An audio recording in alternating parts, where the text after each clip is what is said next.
مرحبا بكم اليوم الناس كل في راديو بليسي ان. بالطبيعه قبل ما نبداو ما تنساوش تعملوا لايك الفيديو، تشتركوا بالقناه باش توصلكم اخبار تونس لحظه بلحظه.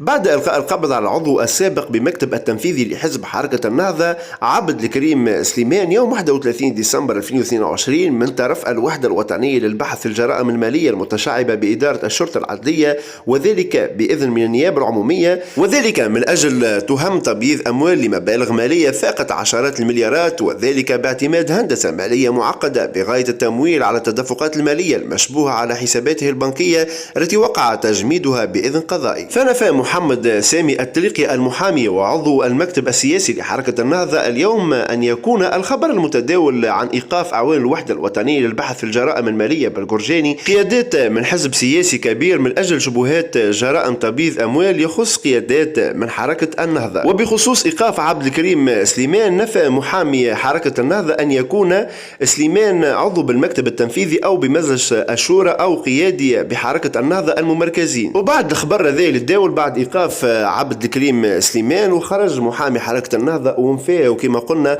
قال معناها خاطي مشتبه حركة النهضة. اليوم تداولت في عدد المواقع أنه النهضة تكذب أكثر من اللي تتنفس. قالوا هذه عينة من كذب ونفاق قيادات النهضة، هذه عينة من يدعون أنهم لهم مرجعية إسلامية ويخافون الله، هذه عينة من سياسيين الكاذبين المنافقين تجار الدين. وزاد كشفونا في الموقع قالوا هذه لقطة من شاشة من موقع الرسمي لحركة النهضة تثبت علاقة حركة النهضة بالمدعو عبد الكريم سليماني واليد اليمنى لحركة النهضة. وأكد الكذب محمد سامي الطريقي المحامي وعضو المكتب السياسي لحركة النهضة بأن تقديم عبد الكريم سليمان على أساس أنه قيادي بالمكتب التنفيذي الحركة مغالطة للرأي العام. من الواضح أن هنالك محاولة للزج بالرجل في قضايا ستكون لها تداعيات، أو يعتقد من قام بإيقافه أنه سيكون لذلك تداعيات على الحركة. وبعد الخبر هذا اللي خرج المحامي حركة النهضة ويكذب وقال أنه عبد الكريم سليماني خاطي مشتبه حركة النهضة، ونفول لو كان ثم معنا شخص تم إيقافه من حزب حركة النهضة.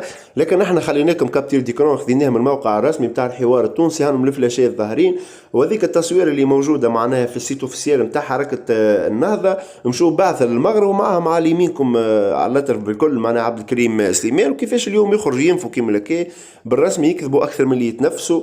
حبيبي يقوى عليهم ربي. حسيلو كيما قلت لكم بعد الكلام هذا وبعد تصريح المحامي بعض السياسيين، باش نختار لكم تعليق نتاع سياسي مش باش نذكر اسمه، قال ولا شك بانه في يوم من الايام ان يقوم هؤلاء الكاذبين والمنافقين من التنكر في علي العريض والتصريح بانه ليس نهضاوي وليست لهم علاقه به، حقا انهم منافقون. وهكا نكون وصلنا الى نهايه الموضوع.